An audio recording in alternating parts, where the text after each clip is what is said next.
यदि आप इस चैनल में नए हैं तो सब्सक्राइब का बटन दबाना न भूलें और सब्सक्राइब के बटन के बगल में जो घंटी पड़ी है उसे भी दबा दें।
प्रभु जो सच परमेश्वर है स्वर्ग पर से उतर आया और क्रूस पर दुख उठा करके मुझ बालक को बचाया है।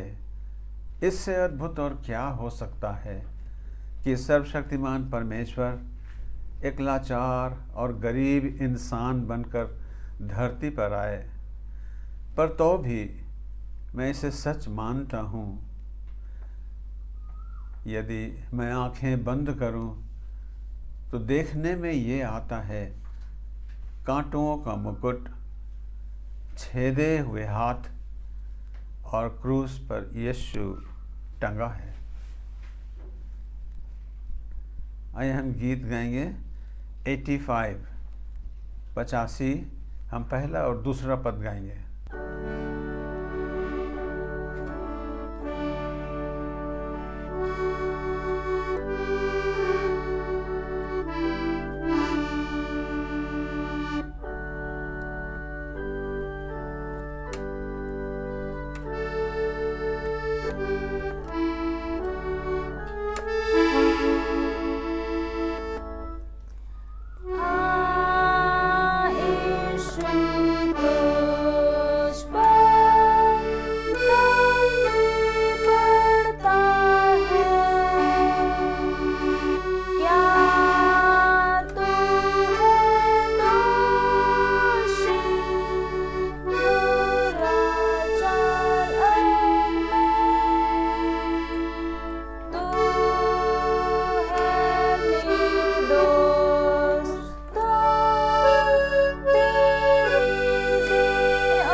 अभी के लिए ठहराया गया पाठ वचन है यशायाह नबी की पुस्तक 53 अध्याय 4 से 7 पद तक। यशायाह नबी की पुस्तक 53 अध्याय 4 से 7 पद तक।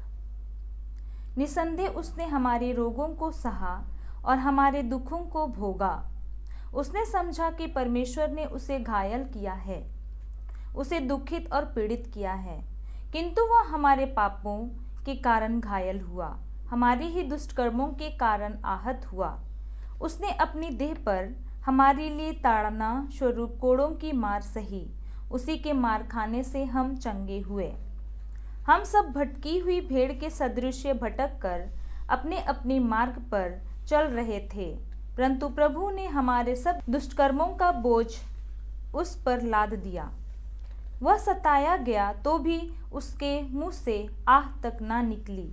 जैसे मेमना वध के लिए ले जाते समय चुपचाप रहता है और जैसे एक भेड़ ऊन कतरने के समय शांत रहती है, वैसे ही वह मौन था।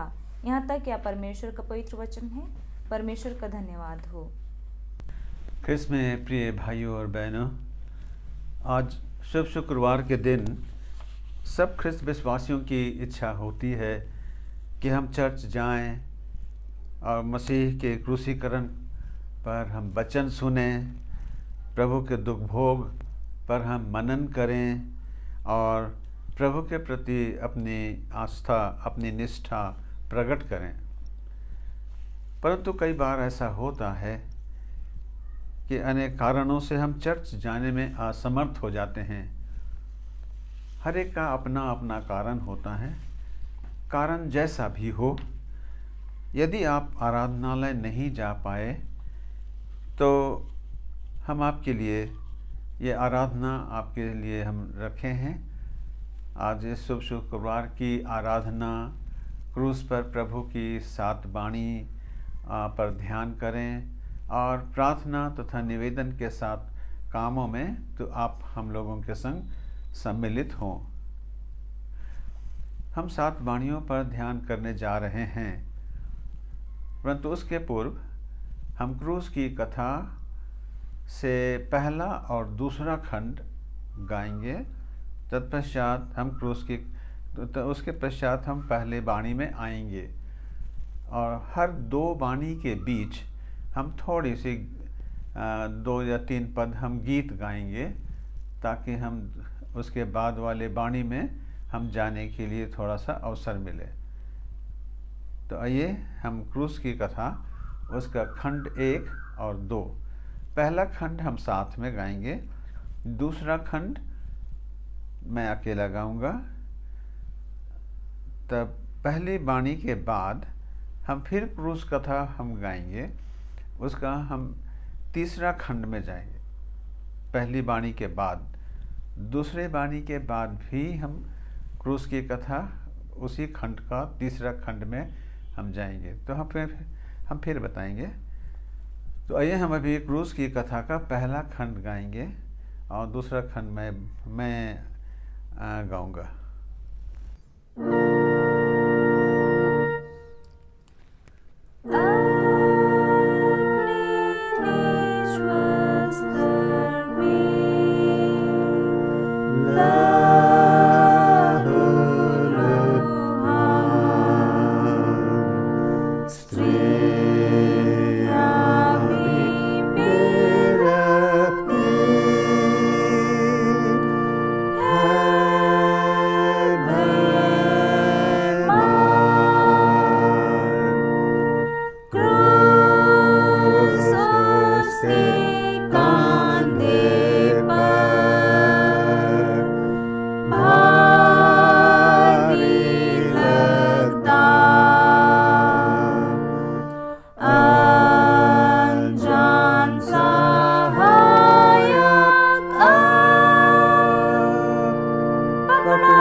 हम इस समय क्रूस पर से यीशु की 7 वाणियों पर ध्यान करेंगे। मैं जानता हूँ कि बहुत लोग हैं जो बीमारी के कारण अथवा अन्य कारणों से आराधनालय नहीं जा पाते हैं। ऐसों को ख्याल करके मैंने इन 7 वाणियों के ऊपर में कुछ ध्यान मगन करने के लिए कुछ बातें मैंने तैयार की है, और इसलिए मैं चाहता हूँ कि आप इसे सुनकर मन में ध्यान करें, परमेश्वर को जानें और उससे प्रार्थना करें। क्रूस पर से प्रभु यीशु ने 7 वाणियाँ कहीं। इन 7 वाणियों में प्रथम वाणी है जो लूका 23:34 में पाते हैं, हे पिता इन्हें क्षमा कर, क्योंकि ये नहीं जानते कि क्या करते हैं। हे पिता इन्हें क्षमा कर।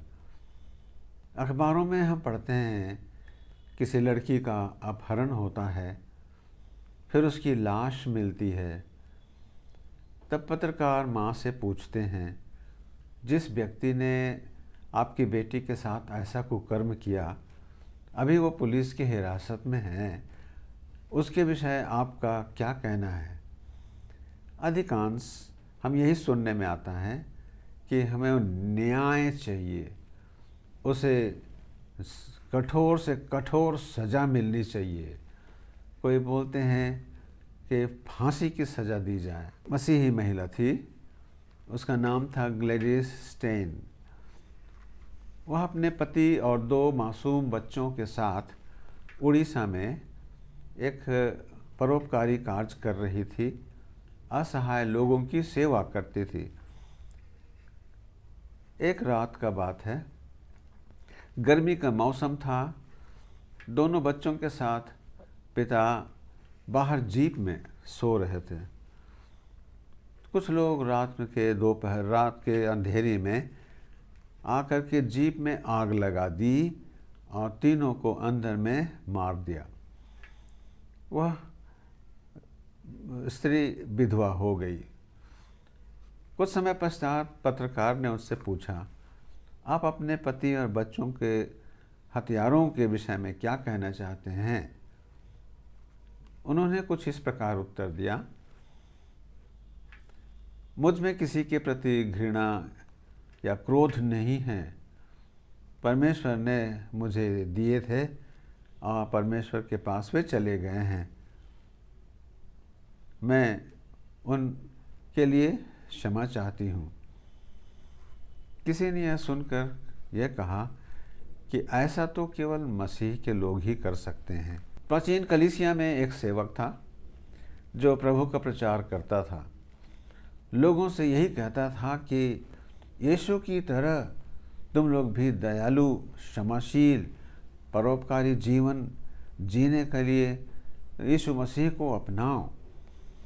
और इसी की ऐसे ही उत्साहित करते करते एक बार ऐसा हुआ, संसार के लोगों को ये मंजूर ना था, उन्होंने उसे पकड़कर पीटा। हम पढ़ते हैं कि लोगों ने उसे पत्थरों से कूच कर मार डाला। उसका नाम स्टीफन था। जब लोग पत्थरवाह कर रहे थे, वह घुटने टेक कर प्रार्थना कर रहा था। प्रार्थना में उनका यही था कि प्रभु मेरी आत्मा को ग्रहण कीजिए। परंतु मरने के पूर्व उच्च स्वर से उसने कहा, प्रभु यह पाप इन पर मत लगाना, और यह कहकर अपना प्राण त्याग दिया। हमें विदित है कि गिरफ्तारी के बाद लोगों ने यीशु के साथ कैसा व्यवहार किया। महायाजक के सेवक लोगों ने उसे थप्पड़ मारा, अपमानित किया। हेरोद के पास जब ले गया, हेरोद ने उसका तिरस्कार किया। जब पिलातुस के सामने खड़ा किया, पिलातुस अन्यायपूर्ण ढंग से उसे क्रूस पर चढ़ाने की आज्ञा दी। यद्यपि उसने उनसे कहा, घोषणा करके कि मैं इनमें कोई दोष नहीं पाता, मृत्यु दंड के लायक इसने कोई काम नहीं किया, परंतु फिर भी उसने उसे क्रूस पर चढ़ाने की आज्ञा दी। रोमी सैनिकों ने उसके नंगे बदन पर कोड़े डाले, कोड़े बरसाए और क्रूस पर उसके पैर और हाथ दोनों पर कीले ठोंके। ये सारी बातें तो हम जानते हैं, बाइबल में हम पढ़ते हैं, परंतु इन सब बातों के विषय में यीशु की प्रतिक्रिया क्या थी? किसी के ऊपर जब ऐसी बातें घटती हैं तो अधिकांश बदले की भावना होती है, खूब गाली गलौज करते हैं, परंतु प्रभु यीशु की प्रतिक्रिया ये थी, हे पिता, इन्हें क्षमा कर, क्योंकि ये नहीं जानते कि क्या करते हैं। यीशु के विषय में हम जानते हैं कि उसने अपने जीवन भर यही सिखाया, शत्रुओं से प्रेम करो, जो बैर करते हैं तुमसे उनके लिए भला करो, जो श्राप देते हैं उनको आशीष दो, जो तुम्हारा अपमान करते हैं उनके लिए प्रार्थना करो। फिर उसने ये भी कहा, जो थप्पड़ मारता है, हाथ उठाकर जो तुम्हें थप्पड़ मारता है, बदले में तुम उस पर हाथ मत उठाना। बदला लेना मेरा काम है, मैं बदला लूँगा, परमेश्वर कहता है। यदि कोई तुम्हारा मोबाइल छीन रहा हो तो हम कहते हैं तो पर्स भी दे दो। इस प्रकार की बातें, अगर कोई ज़रूरतमंद भाई है जो उधार मांगता है ताकि वो उसके जीवन में सहायता हो सके, तो उसे कहता है कि दो। यदि तुम उनसे ही प्रेम करोगे जो तुमसे प्रेम करते हैं, तो इसमें प्रशंसा की कोई बात नहीं है। दुनिया के क्रिमिनल्स, कुकर्मी, व्यभिचारी, चोर, डकैत, ये सब भी अपने आप में एक दूसरे से प्रेम करते हैं।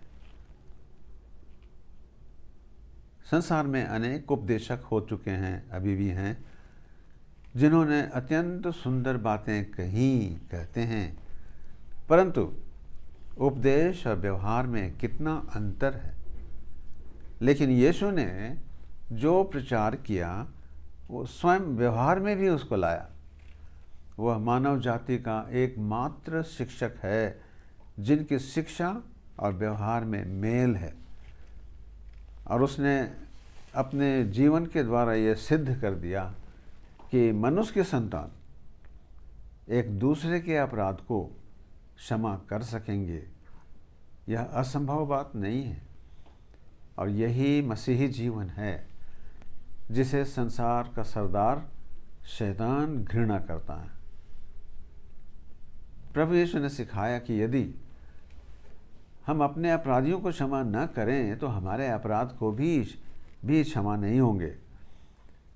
प्रभु की सिखाई प्रार्थना, जिसे हम प्रभु की प्रार्थना कहते हैं और जिसे उसके अनुयायी प्रतिदिन बोलते हैं, तो जिसमें एक वाक्य इस प्रकार है, हमारे अपराधों को क्षमा कर जैसे हमने अपने अपराधियों को क्षमा किया।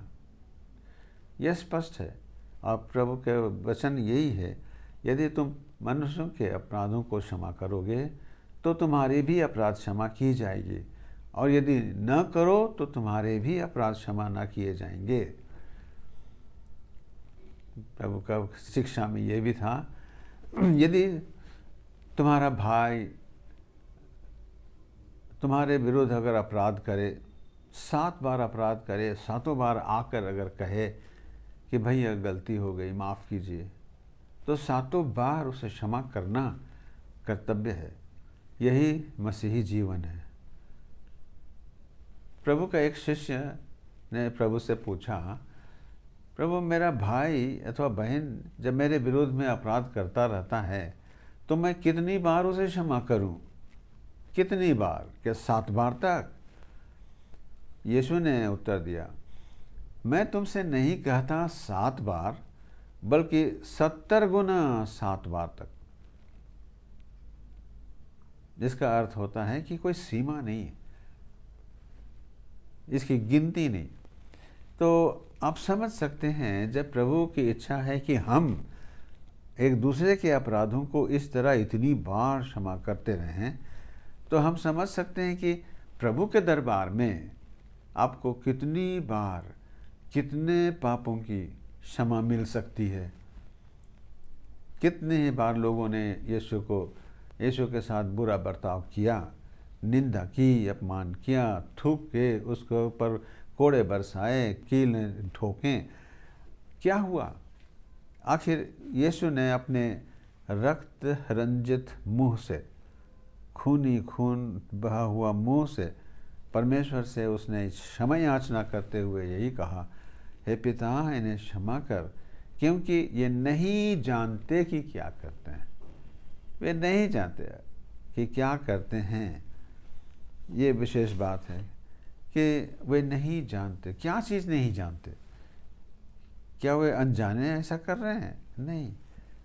लेकिन जिस बात के विषय में संकेत है वो ये है कि उनको मालूम नहीं कि यीशु कौन है, कि यीशु परमेश्वर है जो पृथ्वी पर उद्धार करने के लिए मनुष्य बन कर के आया है।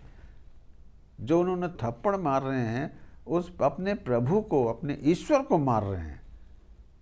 ऐसा जानना इनको, ये लोग नहीं जानते। इसलिए प्रभु का कहना है कि हे पिता क्षमा कर, ये लोग नहीं जानते कि वे क्या कर रहे हैं। और यदि आप जानते हैं कि आपने पाप किया तो यह भी जानिए कि यीशु मसीह आपके पापों का प्रायश्चित है। उसने आपके पापों का दाम चुका दिया है।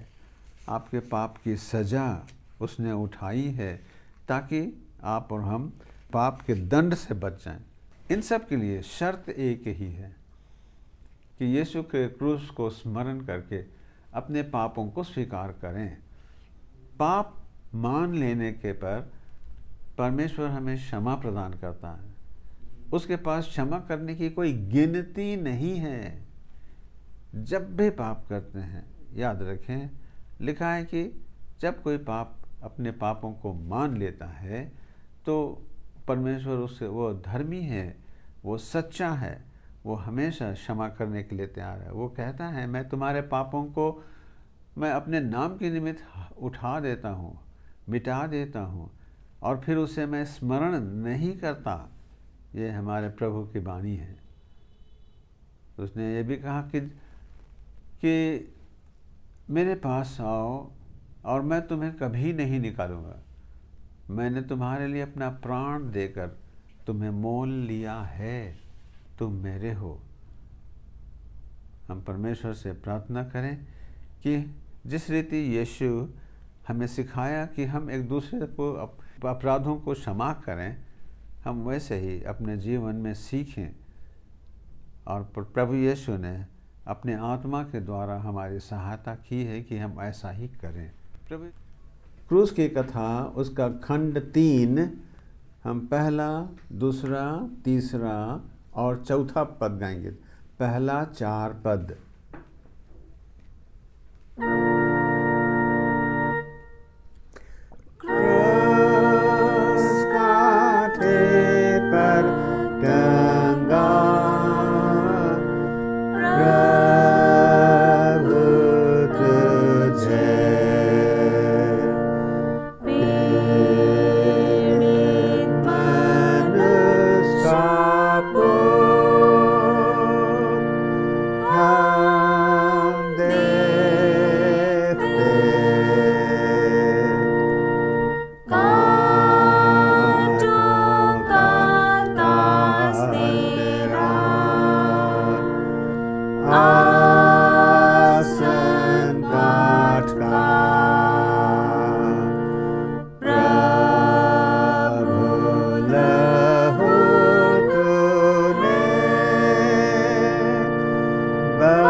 प्रभु यीशु ख्रिस्ट का दूसरा वचन जो क्रूस पर से उसने कही वह लूका रचित सुसमाचार के 23वें अध्याय का 43 में हम पढ़ते हैं। यीशु ने कहा, आज ही तू मेरे साथ स्वर्गधाम में होगा। यीशु 2 कुकर्मियों अर्थात डाकुओं के बीच क्रूसित हुआ था। क्रूस का दंड कठोरतम अपराधियों के लिए, राजद्रोहियों, अति नीच कर्मियों के लिए दी जाती थी और दोनों कुकर्मी अपने अपराधों के कारण वे बंदी गृह में बंद थे क्योंकि उनका अपराध प्रमाणित हो चुका था। यीशु के विषय क्या था? यीशु के विषय रोमी गवर्नर पोंटियस पिलातुस ने खुल्लम खुल्ला स्वीकार करके बताया था।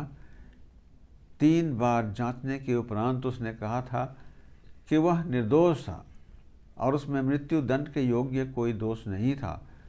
तो भी यीशु को क्यों चढ़ाया गया? वह अपने अपराधों के लिए नहीं।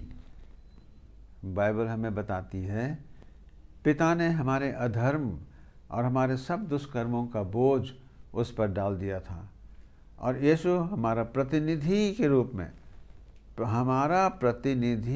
रूप में उन सब को उठाकर क्रूस पर सदा के लिए चढ़ गया और उसी के मार खाने से आज मनुष्य का पाप के दासत्व से छुटकारा हुआ। तो क्रूस पर हम याद रखें कि हमारा प्रतिनिधि यीशु क्रूस पर टंगा है, अर्थात हम अपने आप को क्रूस पर देखने की कोशिश करें। यह हमारे पाप, हमारे अपराध, हमारे सब दोष लेकर के प्रभु यीशु क्रूस पर चढ़ा है। परमेश्वर का निर्दोष मेमना जगत के सारे पाप का बोझ अपने शरीर पर उठाए हुए क्रूस पर बलि हो रहा था। इस दिन के लिए ही यूहन्ना बपतिस्मा दाता ने अपने शिष्यों से कहा था, देखो ईश्वर का मेमना जो जगत का पाप उठा ले जाता है। और यशायाह भविष्यद्वक्ता ने लगभग 700 ईसा पूर्व में कहा था कि उसने मृत्यु की वेदी पर अपना प्राण निछावर किया और वह मृत्यु के समय अपराधियों के संग गिना गया। लोगों ने यीशु को जीते जी उसे हमेशा पापियों का मित्र कहा और अब उसे 2 कुकर्मियों के बीच क्रूसित करके अपने विचारों को अपने कार्य रूप में परिणत भी कर दिया। याद रखें कि यीशु संसार में परमेश्वर के एक विशेष काम के लिए आया था। परमेश्वर ने उसे यही काम दिया था जो कि पापियों के साथ परमेश्वर का मेल मिलाप करा दे। परमेश्वर के साथ पापियों का मेल कराना यही उसका काम था और इस रीति से उसने अपने क्रूस पर रक्त बहाकर इस काम को संपन्न किया।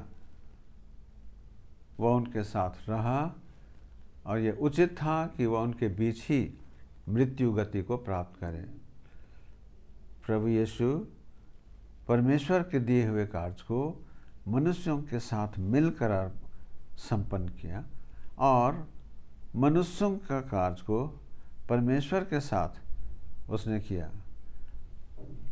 यह नहीं कहा गया कि वो जो बीच में टांगा गया, कि किसके प्रबंध से वो यीशु 2 डाकुओं के बीच टांगा गया।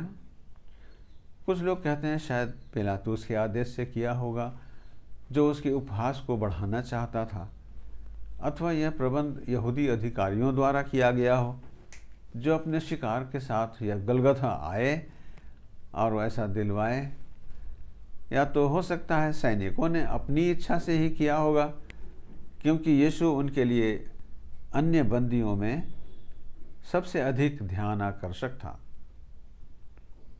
परंतु धर्मशास्त्र के अनुसार हम जानते हैं कि यह परमेश्वर द्वारा ठहराया गया था। जैसे यीशु ने कहा कि मेरे दाएं और बाएं बैठाना मेरा काम नहीं, मेरे पिता का काम है।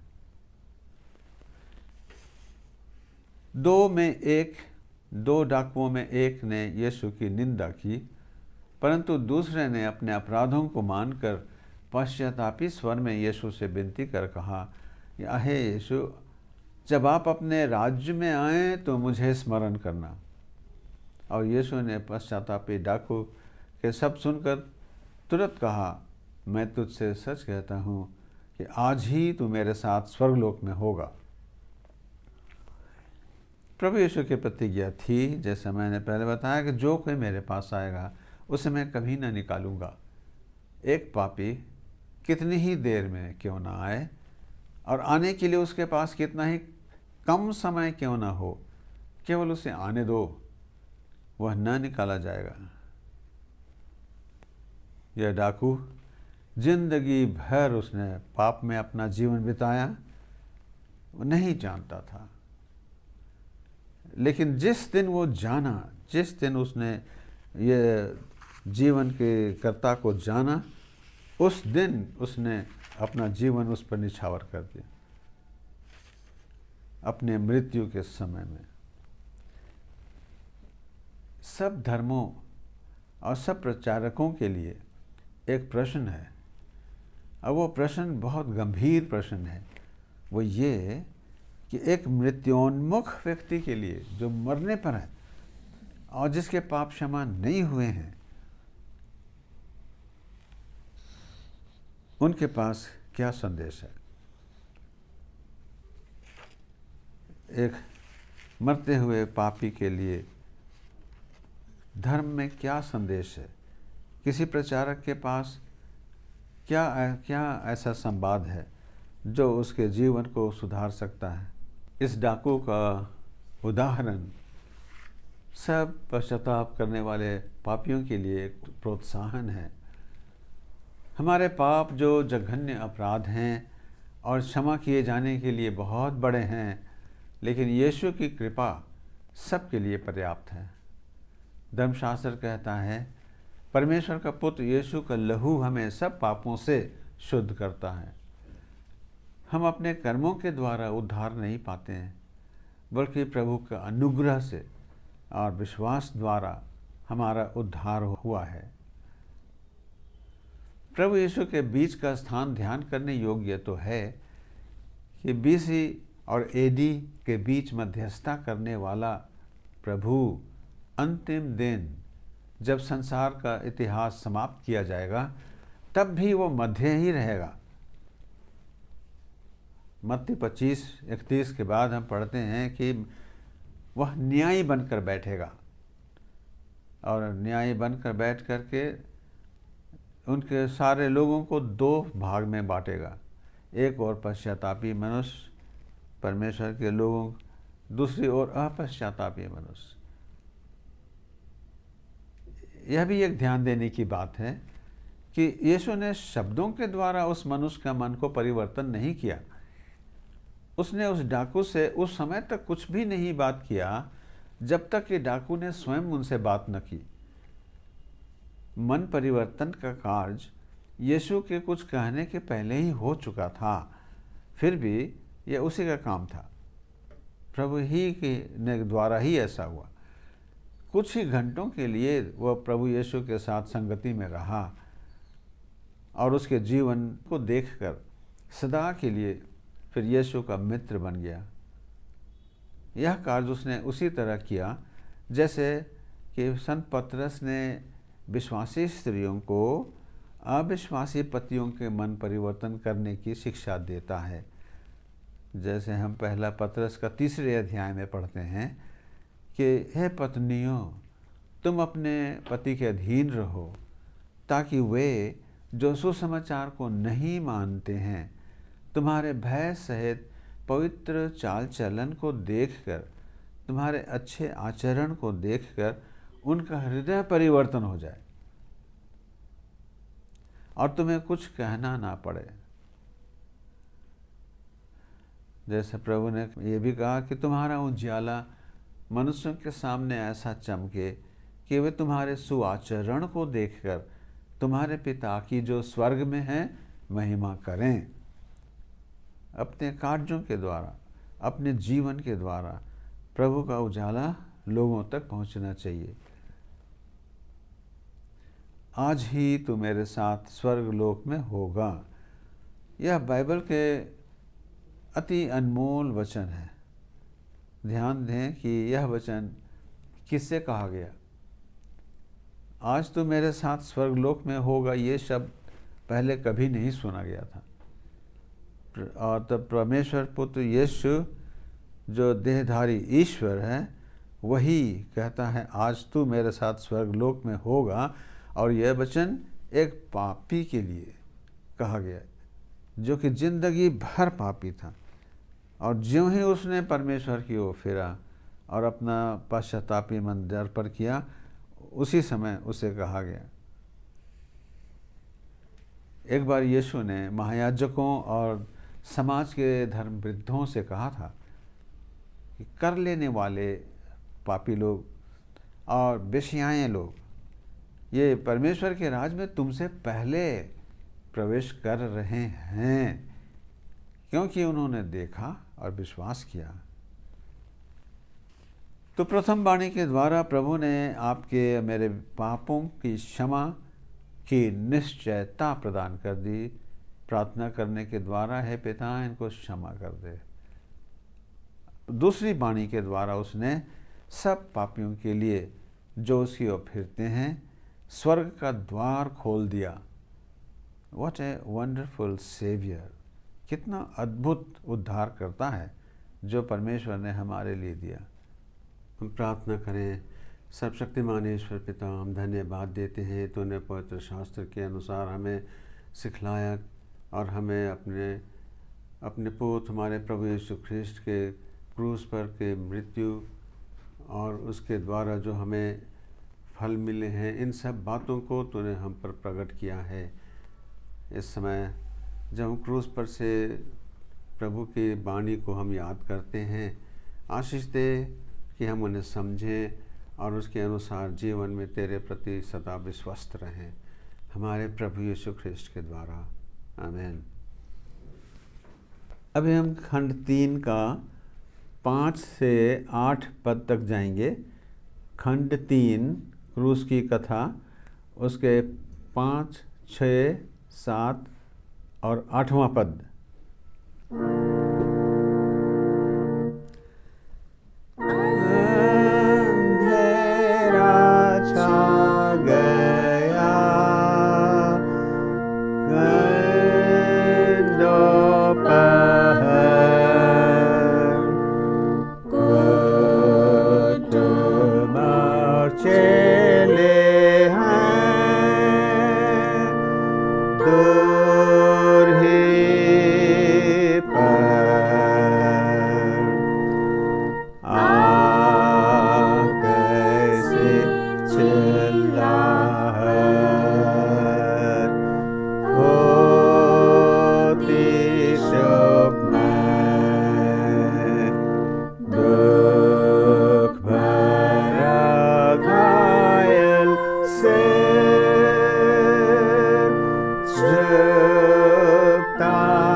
हम इस समय क्रूस पर से प्रभु यीशु की तीसरी वाणी सुन रहे हैं जो लूका रचित सुसमाचार में लिखा है। 25 से 27 पद में हम पढ़ते हैं उसे। यीशु की आंखें भीड़ पर से होती हुई क्रूस के निकट खड़ी अपनी माता पर जा टिकी, जो उस शिष्य के साथ खड़ी थी जिससे यीशु प्रेम रखता था। उन्हें देखकर यीशु ने क्रूस पर से तीसरी बाणी उच्चारण किया, हे नारी, देख यह तेरा पुत्र है। तब शिष्य से बोले, देख यह तेरी माता है। अनुमान किया जाता है कि यूसुफ मरियम का पति मर चुका था और यीशु अपने प्रचार के वर्षों में अपनी माँ की देखभाल किया करता था। अब जब वो उसे त्याग रहा था, उसके माता के भविष्य की चिंता उसे सताई। उसने अपने माता के भविष्य का प्रबंध इस रीति से किया और यीशु ने क्रूस के पवित्र मंच से सब युगों के लिए ये आज्ञा पर उपदेश दिया कि हमें अपने माता पिता का आदर करना चाहिए। आप जिनके पास माता या पिता हैं, अब भी इसे अपने लिए एक सौभाग्य की बात समझें। कितने ही हैं जिन्हें माता पिता को देखने का सौभाग्य प्राप्त नहीं हुआ। अनाथ हैं, पितृहीन हैं, असहाय, बाल्यावस्था में अपना समय गुजारे हैं और आज भी कई लोग अकेलापन में रहते हैं। कई लोगों को यह अवसर प्राप्त है कि वे अपने वृद्ध माता पिता का पालन पोषण करने के लिए समर्थ हैं। कई बार यह देखा जाता है कि जवान बेटे बेटियां अपने वृद्ध माता पिता को अपने से अलग कर देते हैं, उनकी सुध ही नहीं लेते, उनका निरादर करते हैं। वास्तव में इस पुण्य कार्य की स्मृति से बढ़कर अन्य स्मृति संसार में और नहीं। पवित्र शास्त्र के अनुसार यदि कोई अपने घराने की चिंता ना करे तो वह विश्वास से मुकर गया है और अविश्वासी से भी बुरा बन गया है। जो इस रीति से अपने परिवार के माता पिता भाई बहन इत्यादि में किसी को भी अगर चिंता नहीं करता है तो उसका बराबरी अविश्वासी से भी बुरा कहा जाता है। क्योंकि हम अविश्वासी लोगों को, जो प्रभु को नहीं जानते, जो परमेश्वर का ज्ञान जिनको नहीं है, परंतु वे भी अपने वृद्ध माता पिता की इतना आदर करते और उनके लिए कितना चिंता, कितनी सुधि लेते हैं। एक ख्रिस्त विश्वासी के विषय में यह सुनना कि वह अपने वृद्ध माता पिता की परवाह नहीं करता, उनकी सुधि नहीं लेता, उनसे बुरा बर्ताव करता है, इस प्रकार की बातें सुनना बहुत पीड़ाजनक बात है कि मसीही अनुयायी भी ऐसा करते हैं। एक दिन था जब मरियम एक युवती माँ के रूप में शिशु को लेकर आराधनालय गई थी। तब ज्ञानी शमौन ने उसे अपनी गोद में लेकर उस पर आशीष दी और उसके विषय में महान होने की घोषणा की थी। साथ ही साथ मरियम के लिए वो भविष्यवाणी भी की थी कि उसका हृदय एक तलवार से आर पार छिद जाएगा। मरियम उस तलवार का अनुभव अब कर रही थी, विशेषकर जब यीशु मसीह क्रूस पर टंगा है। एक माता के लिए अपने पुत्र को मरते हुए देखना कितना कठिन होता है। मरियम अब उस उम्र में थी जब उसे नितांत आवश्यक था कि एक जवान बेटा उसकी देखभाल करे। मरियम के लिए अत्यंत दुखद अवसर था कि बेटा उसकी आंखों के सामने टंगा था, परंतु वह निस्सहाय थी। उसका रक्त बह रहा था, परंतु मरियम उसे रोक नहीं सकती थी। बेटे का मुंह सूख गया था, परंतु वह उसे गीला ना कर सकती थी। कीलों ने यीशु के साथ मरियम को भी छेद रखा था। पवित्र शास्त्र बाइबल स्पष्ट दर्शाती है कि यीशु पूर्ण रूपेण ईश्वर और पूर्ण रूपेण मनुष्य है। वह परमेश्वर पुत्र है और मनुष्य का पुत्र भी है। वह परमेश्वर का पुत्र है क्योंकि मरियम परमेश्वर की आत्मा द्वारा गर्भवती होकर पुत्र जनी, किसी पुरुष से नहीं। और वह मनुष्य का पुत्र कहलाया क्योंकि वह मरियम जो एक मानव थी उससे पुत्र जन, उससे उत्पन्न हुआ। यह सचमुच बहुत ही अद्भुत बात है, किंतु सत्य। जन्म के समय जब यीशु एक असहाय बालक था, चरनी पर रखा हुआ था, परंतु उसी समय क्या होता है, बैतलहम के मैदानों में स्वर्ग से स्वर्गदूत आते हैं, ज्योति चमकती है और चरवाहों को इसका संदेश दिया जाता है। यीशु जब शिष्यों के साथ गलील सागर पर नाव में थे, थकावट के कारण वह सो रहे थे। परमेश्वर न ऊँघता है न सोता है। यह मानव पुत्र बनकर आया है, इसलिए वो सोता है, उसे थकावट आती है। परंतु संकट के आने पर तो जब शिष्यों ने उसे जगाया, तब आंधी और समुद्र की लहरों को डांटा और वे शांत हो गई। मार्था और मरियम के दुख को देखकर उसके आंखों से आंसू बहने लगे। परंतु कुछ ही क्षण बाद उनके भाई लाजर की लाश को आवाज़ दे करके जीवित करता है कि लाजर निकल आ, और वो 4 दिन का लाश कब्र से निकल जाता है।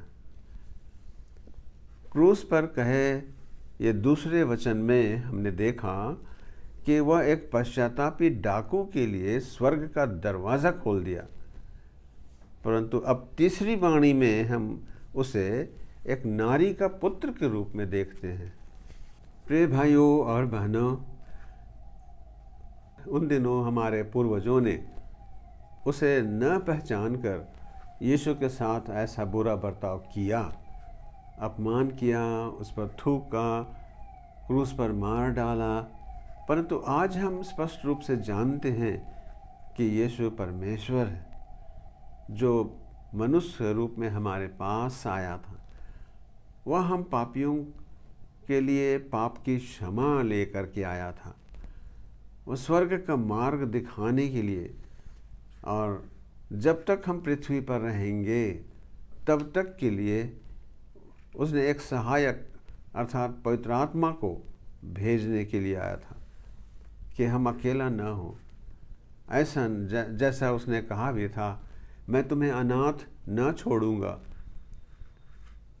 उसने एक ऐसा सहायक हमें दिया जो न केवल हमारे साथ बल्कि हमारे भीतर रहता है। विधवा, अनाथ, पितृहीन बालक, विधुर और मित्रहीन, अकेलापन के कारण निराश न हो। प्रभु यीशु ने जिस रीति से अपने शिष्य के लिए माता और अपनी प्रिय माता के लिए एक पुत्र प्रदान किया, ऐसा प्रबंध किया, हम में से प्रत्येक के लिए भी वो एक साथी का प्रबंध कर दिया है, और वह है पवित्र आत्मा, जो संकट, निराशा, अकेलापन में पिता और पुत्र के साथ वह हमें सहभागिता रखने में हमारी सहायता करता है। वह हमारे दाएं बाएं, आगे पीछे, ऊपर नीचे, बाहर भीतर अदृश्य रूप से हमारी सहायता करता है। उसे अदृश्य जानकर हम मन छोटा न करें, क्योंकि जो दृश्य रूप में हमारे आगे पीछे रहते हैं, उनसे अधिक यह अदृश्य व्यक्ति अधिक विश्वस्त और भरोसेमंद है। हम जानते हैं जो दृश्य रूप में हमारे आगे पीछे होते हैं, वे आज है कल नहीं रहेंगे। आज उनके पास शक्ति है, कल शक्तिहीन हो जाएंगे। आज वे धनी हैं, कल निर्धन हो सकते हैं। आज बलवान हैं, कल कमज़ोर हो सकते हैं। आज जीवित हैं, कल मर जाएंगे। उससे बल्कि ये अदृश्य व्यक्ति, प्रभु और पवित्र आत्मा, ये हमेशा हमारे साथ रहेंगे। अतः हम इस पर भरोसा कर रहे हैं। प्रभु की यह वाणी हमें सिखाती है कि सांसारिक रिश्तों के अतिरिक्त एक और रिश्ता है जो हमसे कोई सांसारिक शक्ति उनसे उसे छीन नहीं सकता।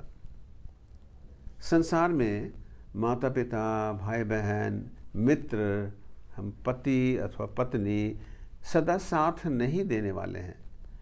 इनकी मृत्यु व विदाई से हमें बहुत दुख का अनुभव होता है, लेकिन जब हमें आत्मिक रिश्तों का ज्ञान होता है तब हम हर्षित होते हैं। एक बार भीड़ में से एक स्त्री यीशु के प्रभावशाली और मनमोहक उपदेश को सुनकर चिल्ला उठी, धन्य है वो गर्भ जिसमें तू रहा और धन्य है वे स्तन जिसे तूने चूसे। यीशु ने झट से कहा, हाँ, पर अधिक धन्य वे हैं जो परमेश्वर का वचन सुनते और मानते हैं। उसी तरह एक बार जब यीशु किसी घर में उपदेश दे रहे थे, तब यीशु की माता मरियम यीशु के भाई बहनों को लेकर वहाँ पर आई, लेकिन भीड़ के कारण बाहर खड़ी थी। किसी ने यीशु से कहा, गुरुजी, आपकी माता, भाई बहन आए हैं, बाहर खड़े हैं। इस पर यीशु ने कहा, कौन है मेरी माता या मेरे भाई या मेरी बहन? इस पर तब उसने श्रोताओं की ओर संकेत करके कहा, देखो, ये हैं मेरी माता, मेरे भाई, मेरी बहन। क्योंकि जो कोई मेरे स्वर्गीय पिता के संदेश सुनते और मानते हैं और उसके अनुसार आचरण करते हैं, वे ही मेरे भाई, मेरी बहन और मेरी माता हैं। इसी शिक्षा के आधार पर यूहन्ना के लिए मरियम माँ और मरियम के लिए यूहन्ना पुत्र बने। इसी शिक्षा के आधार पर हम जो ख्रिस्त विश्वासी हैं, हम यीशु में एक दूसरे के भाई बहन हैं। अतः अपने को कभी भी अकेला न समझें और न अपने व्यवहार से किसी को निराश करें। अंग्रेजी में कहावत है, fatherhood of God and brotherhood of man. परमेश्वर के पितृत्व में सब मनुष्य एक दूसरे के भाई हैं। केवल यीशु में ही यह कथन पूर्ण हो सकती है। परमेश्वर हमें आशीष दे। हम प्रभु यीशु संख्या 83 कहाँ मसीह का तेज और मान। हम इसका पहला और दूसरा पद केवल गाएंगे।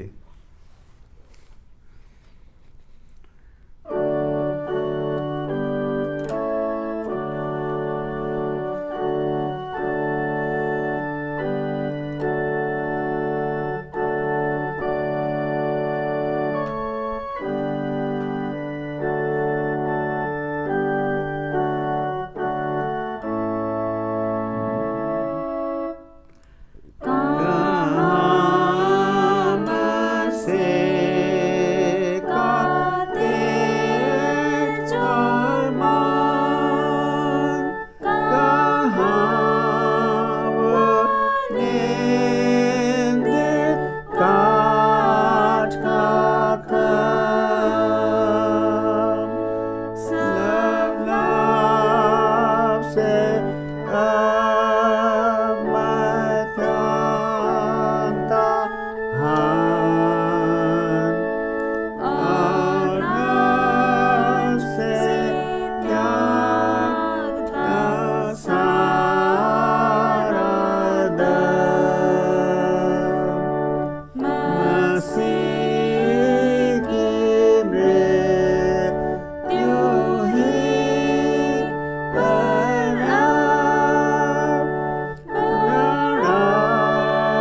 क्रूस की बेदी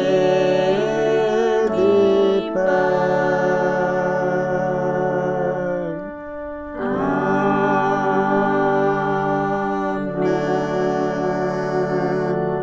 प्रभु यीशु ख्रिस्ट के क्रूस पर से चौथी वाणी अब हम सुनने वाले हैं, और वह है, हे मेरे परमेश्वर, हे मेरे परमेश्वर, तूने मुझे क्यों छोड़ दिया।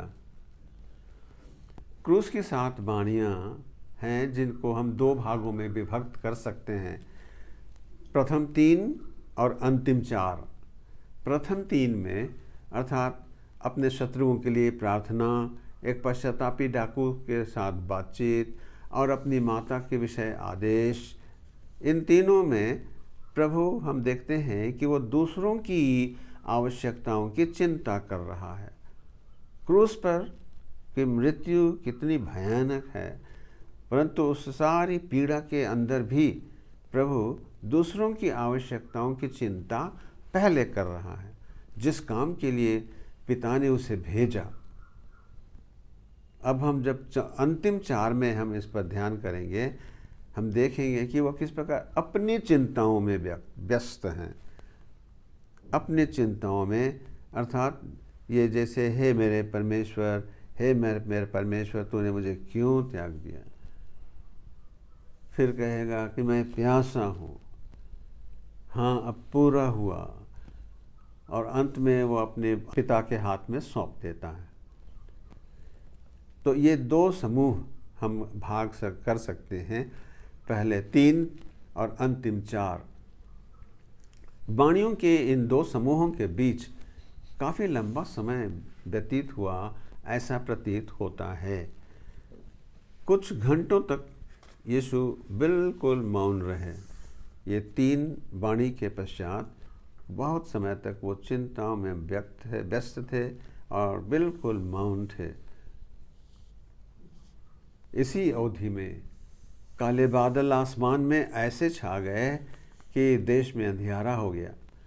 अंत में यह लंबा सन्नाटा स्वयं यीशु ने तोड़ा और अपने ऊंचे स्वर से क्रूस पर से चौथी वाणी उच्चारी, हे मेरे परमेश्वर, हे मेरे परमेश्वर, तूने मुझे क्यों छोड़ दिया। ये शब्द पुराने नियम के स्तोत्र संख्या 22 से हम लेते हैं। इस भजन संहिता 22:1 में लिखा है, और ये बाइबल की 16वीं भविष्यवाणी है जो नए नियम में यीशु के जीवन में पूर्ण हो रही है। इस पुस्तक का लेखक राजा दाऊद है, जो एक नबी थे, जिसको जैसा कि प्रेरितों के काम 2 और उसका 30 में बताया गया। उन्होंने यह भजन यीशु के आगमन के लगभग 1000 साल पहले लिखे थे। 1000 वर्षों के बाद ये वचन पूरा हो रहे हैं। यद्यपि क्रूस की प्रथा इस्राएली अनजान थे, बिल्कुल वे अनभिज्ञ थे इससे, फिर भी इस भजन में दाऊद ने यीशु मसीह के क्रूसीकरण का एक ऐसा तस्वीर प्रस्तुत किया जो हम समझते हैं कि वो आत्मा में आकर वो बिल्कुल सटीक वर्णन हमारे सामने रखा है। जब हम इस भजन को पढ़ते हैं, 22वें भजन को, तो यीशु साक्षात कलवरी पर हमारी आंखों के सामने आ जाते हैं कि वो, हे मेरे परमेश्वर, हे मेरे परमेश्वर, तूने मुझे क्यों त्याग दिया। कुत्तों ने मुझे घेर लिया है, कुकर्मियों की भीड़ ने चारों ओर घेरा डाला है, उन्होंने मेरे हाथ और पैर बेध डाले हैं, मैं अपनी एक एक हड्डी गिन सक रहा हूँ, मेरे कपड़े वे आपस में बांट रहे हैं और मेरे वस्त्र पर चिट्ठी डालते हैं। यही सारी भर घटनाएं यीशु मसीह के जीवन में होते हुए हम आज जानते हैं। ये बातें घटित होने के 1000 साल पहले लिखी गई थी। जब प्रभु ने क्रूस पर से ये उच्चारा कि हे परमेश्वर, तूने मुझे क्यों छोड़ दिया, तो वह परमेश्वर से प्रश्न नहीं कर रहा है। याद रखें, वह परमेश्वर से प्रश्न नहीं कर रहा है। वह भजन 22:1 को बोलकर नबी दाऊद की नबूवत को पूरा कर रहा है, भविष्यवाणी को वो पूरा कर रहा है। कई बाइबलों में हम पढ़ते हैं इसी स्थान को लिखा है एलोय एलोय लामा सबक्तनी, या एली एली लेमा सबक्तानी, ऐसा लिखा है। अर्थात हे मेरे परमेश्वर तूने मुझे क्यों त्याग दिया। और यह जब यीशु ने क्रूस पर से उच्चारा तो कुछ लोगों ने सुनकर खड़े लोग उन्होंने कहा कि देखो देखो एलिय्याह नबी को बुला रहा है, देखिए एलिय्याह इसे बचाने आता है या नहीं। परंतु उनका यह सोच गलत था। एलिय्याह के विषय बाइबल बताती है कि वह जीवित ही स्वर्ग पर उठा लिया गया था, और मलाकी नबी ने नबूवत करके कहा था कि आतंकमय दिवस के समय उनके पूर्व में मैं एलिय्याह को तुम्हारे पास भेजूंगा, ऐसा लिखा। और इसलिए हर यहूदी परिवार इस पास्खा पर्व के समय पर भोज के समय एलिय्याह के लिए एक स्थान अपने बगल में रखते थे, अलग कर देते थे, यह सोचकर कि शायद हमारे परिवार में एलिय्याह आ जाए। बल्कि भोजन के बीच ही कोई बाहर निकलकर देखता था कि कहीं बाहर खड़ा तो नहीं है। यीशु अपने जीवन भर त्यागे जाने का अभ्यस्त था। उनके भाइयों ने उसे त्याग दिया, शिष्यों के अब जो भीड़ उसके पीछे पीछे चलती थी वो भीड़ भी उसे त्याग दिया, और शिष्यों के द्वारा भी वो त्यागा गया। एक शिष्य ने तो कह दिया मैं उसे जानता ही नहीं, नकारा। एक ने तो उसे पकड़वा दिया, और बाकी सब तो तितर बितर हो गए, सब छिन्न भिन्न हो गए, सब ने उसे त्याग दिया। यीशु उनको कहा भी था कि देखो समय आता है तुम लोग सब लोग तितर बितर हो जाओगे, परंतु परमेश्वर अपने पिता के लिए ये कहना कि तूने हे पिता मुझे क्यों त्याग दिया, ये हमारी समझ से परे की बात है। लेकिन मृत्यु की इस घड़ी में प्रभु यीशु ख्रिस्त की ये वाणी एक वास्तविक अनुभव की बात भी है। पवित्र शास्त्र बताती है कि उस घड़ी में यीशु पर सारे जगत का बोझ पड़ा हुआ था। यूहन्ना बपतिस्मा दाता ने जैसा कहा था अपने शिष्यों से कि देखो ईश्वर का मेमना जो जगत का पाप उठा ले जाता है। यशायाह भविष्यद्वक्ता ने भी यही कहा था कि परमेश्वर ने कहा हम सब भटकी हुई भेड़ों के सदृश थे, और प्रत्येक व्यक्ति अपने अपने मार्ग पर चल रहा था, परंतु प्रभु परमेश्वर ने हमारे सब दुष्कर्मों का बोझ उसी पर डाल दिया।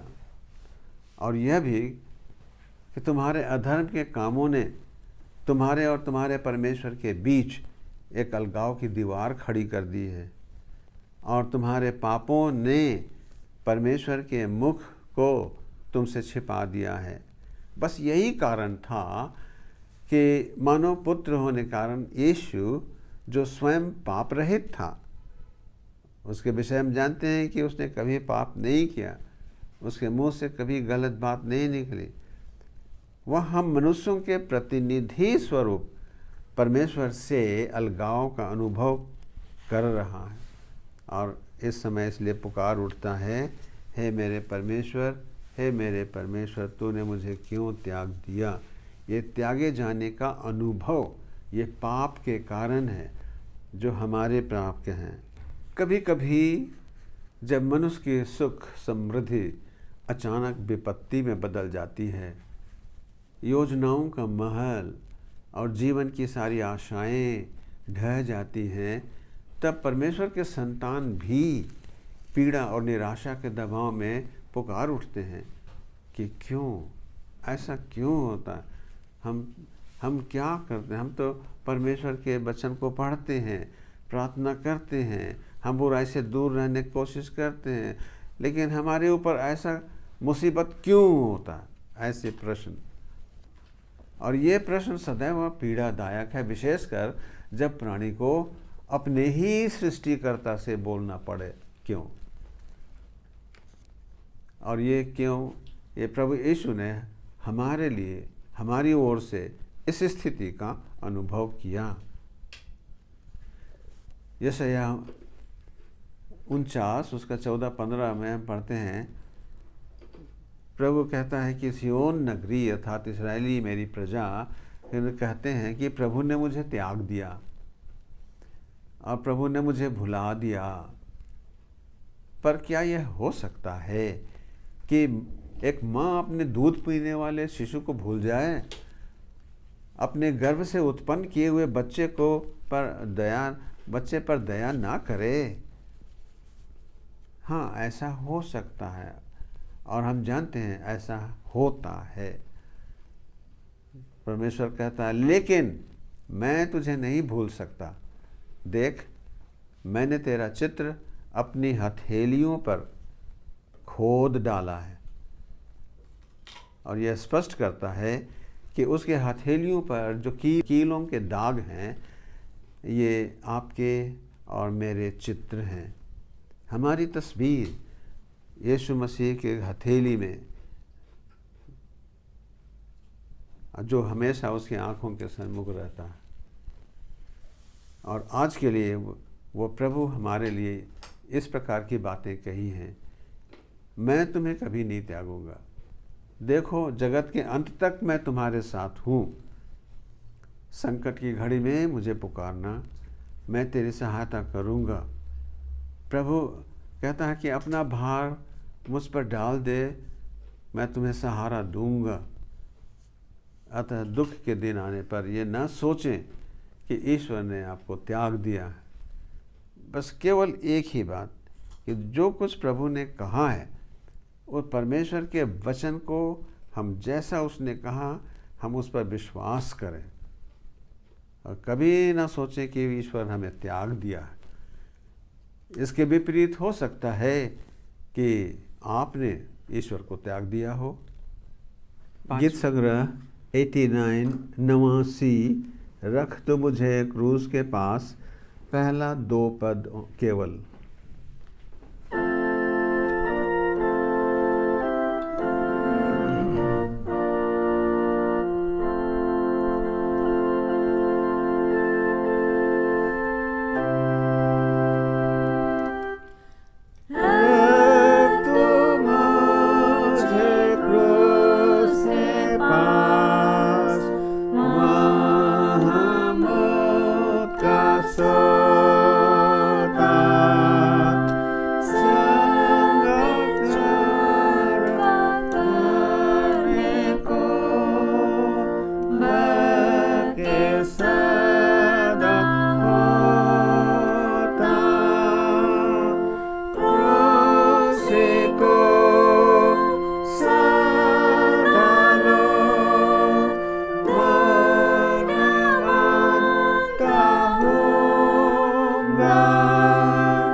पांचवी वाणी हमारे प्रभु यीशु ख्रिस्ट के क्रूस पर उसने जो 7 वाणियाँ बोली, ये हम 5वें वाणी पर हैं।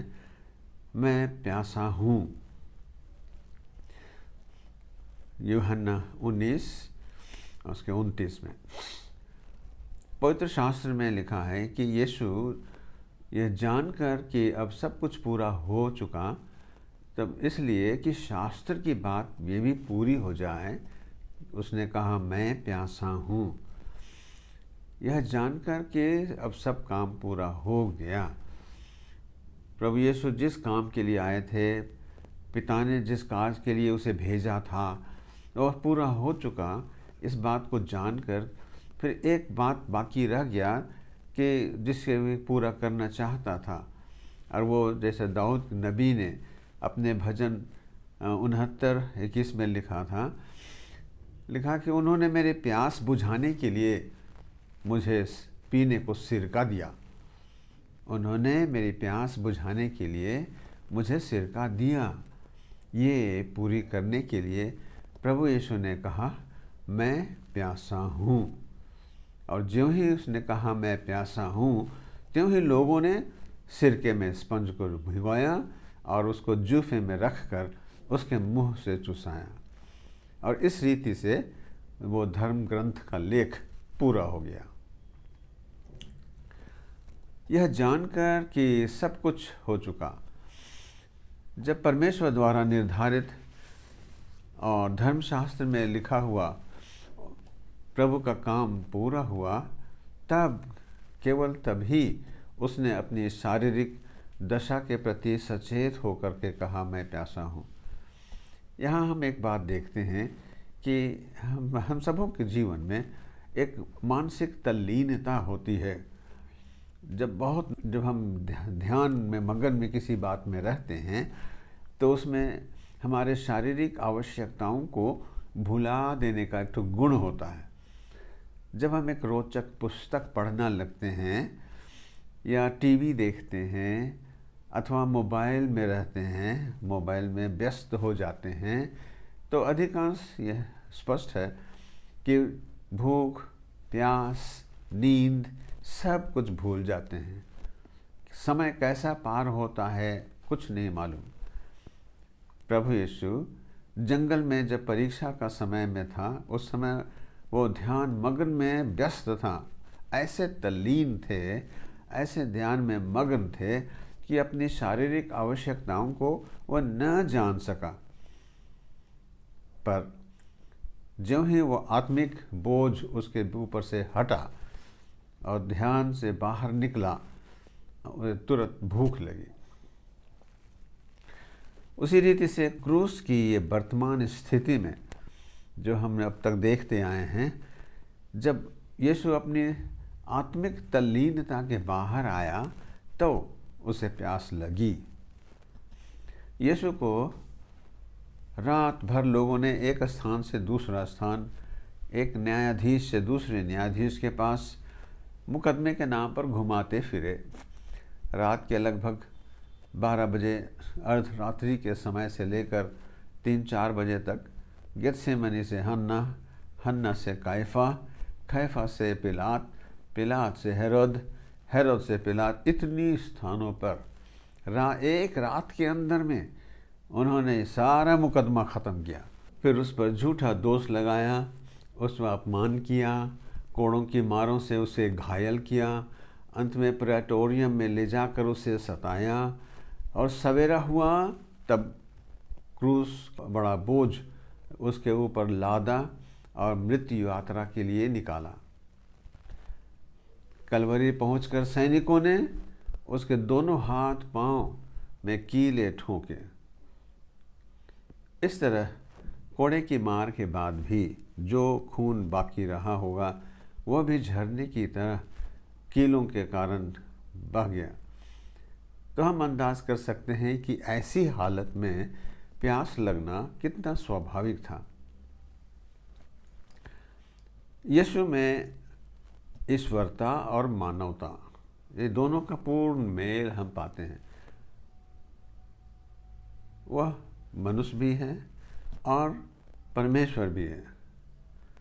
जैसा मैंने पहले भी बताया कि वह परमेश्वर का पुत्र है, क्योंकि पुरुष द्वारा नहीं परंतु पवित्र आत्मा के द्वारा मरियम गर्भवती हुई और वह पूर्ण मनुष्य था, क्योंकि मरियम मानव थी और उसके कोख से पैदा हुआ। उसने यहाँ पर उसके शारीरिक प्यास और आत्मिक प्यास, ये दोनों उसके जीवन में हैं। हम दोनों को हम समझने का प्रयत्न करें, है ना।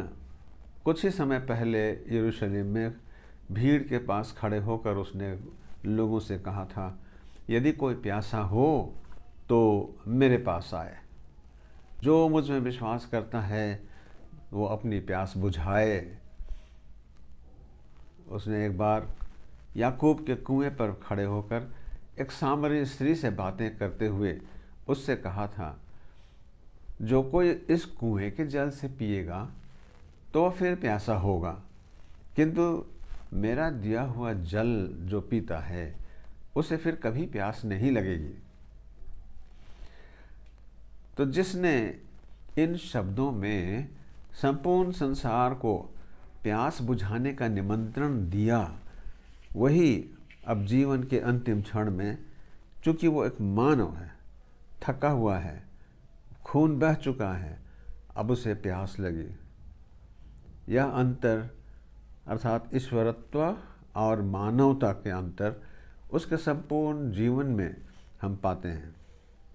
वह कह सकता था कि जीवन की रोटी मैं हूँ, फिर भी उसे भूख लगी। वह विश्वासियों से सिंहासन और रहने का स्थान प्रतिज्ञा कर सकता था, फिर भी उसने जैसा कहा, लोमड़ियों के भाट आकाश के पक्षियों के बसेरे होते हैं, पर मानव पुत्र के लिए सर धरने की भी जगह नहीं। तो प्रभु का प्यास शारीरिक के साथ साथ आत्मिक प्यास की ओर संकेत करती है। स्तोत्र 42 में हम पढ़ते हैं, बाइबल में लिखा है कि जिस रीति से हिरणी को बहते हुए झरने की चाह होती है, हे परमेश्वर मेरे प्राण को तेरी प्यास है। मेरा प्राण जीवित परमेश्वर के दर्शन का प्यासा है।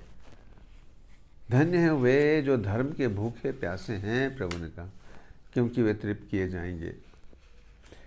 हम अधिकांश सामरी स्त्री की तरह केवल शारीरिक प्यास बुझाने वाला जल को ही जानते हैं, परंतु यीशु हमारा ध्यान उस जल की ओर खींचना चाहता है जो शाश्वत है, अर्थात पवित्र आत्मा।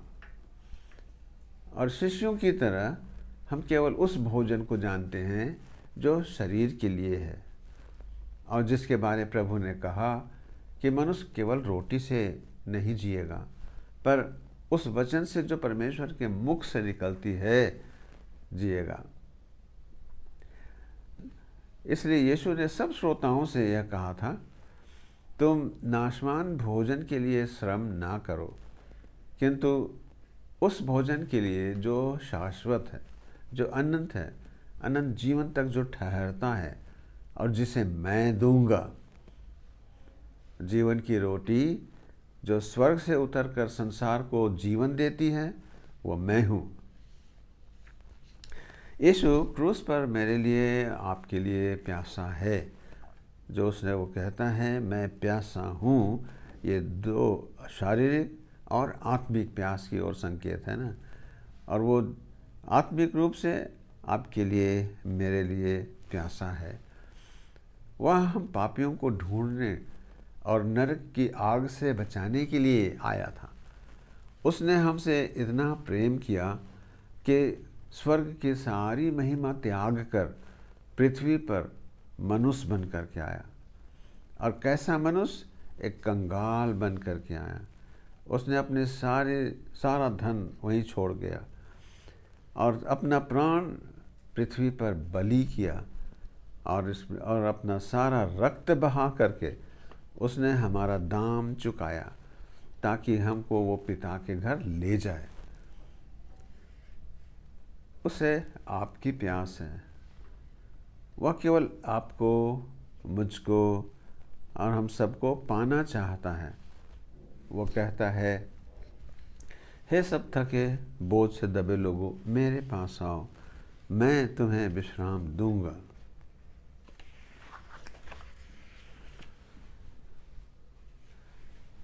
वह हमारे प्रेम का प्यासा है। वह प्रेम है और प्रेम देने के लिए आया। वह प्रेम हमसे पाना भी चाहता है। और हम उससे कैसे प्यार करें, हम उसे कहाँ पाएं कि हम प्रेम करें।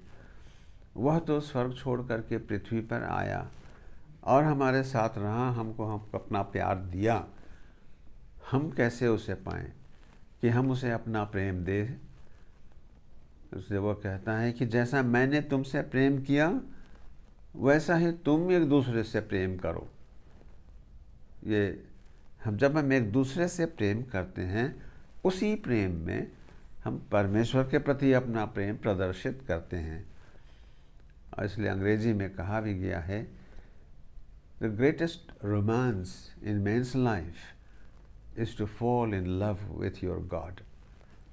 अपने परमेश्वर के प्रेम में पड़ना मनुष्य के जीवन के सबसे बड़ा रोमांस है, जो सबसे उत्तम आनंद है। परमेश्वर ने स्वयं इस प्रेम को हम पर प्रकट किया।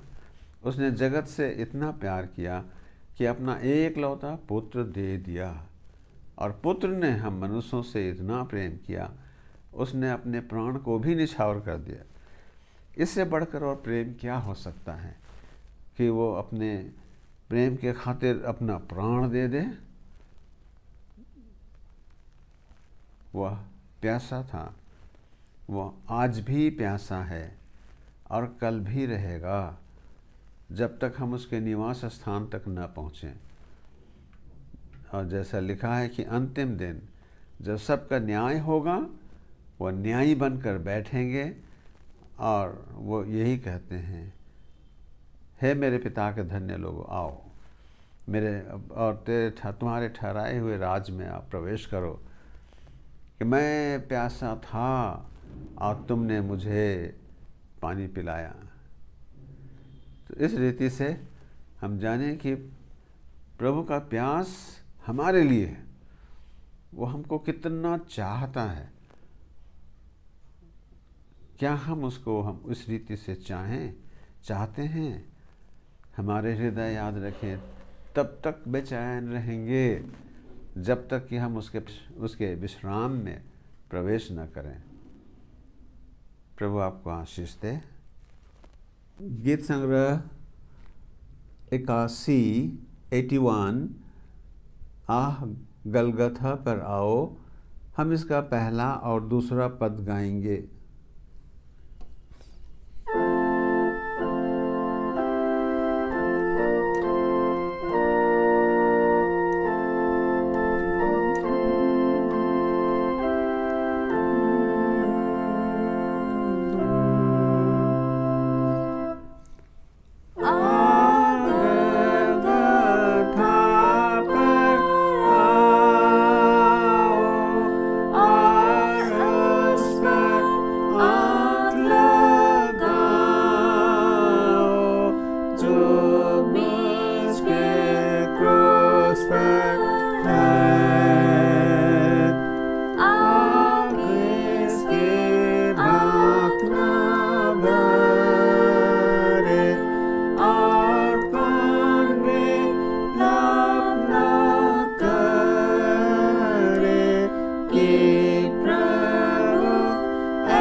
प्रभु